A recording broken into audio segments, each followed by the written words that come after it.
Эркектин жүгү оор болот. Эркек эч жерге батпайт. Эркек качан сүйүлөт, подарка берсе, үй салса, машина алса, обеспечить этсе, ошол учурда берген нерсесинин кыйматына жараша 1 килограмм, 2 килограмм ошого ылайыктуу гана урматталат, сыйланат да. Эркек киши жөн эле просто так сүйүлбөйт, урматталбайт.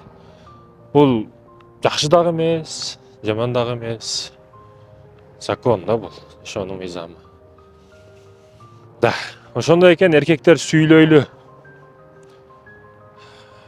Биз негизи эле ошо адам атадан бери согуштабыз. Адалдык сабап келиш маселесинде. Биз жаралдыкпы, даватчыбыз. Даватчыбыз. Бардыгы. Бирөө мектепте сабак берип дават кылып атат. Бирөө сабак алып дават кылып атат. Бирөө унчукпасан деп ахлагы менен үлгү болуп сабак дават кылып атат. Кыскасы бардыгыбыз даватчыбыз.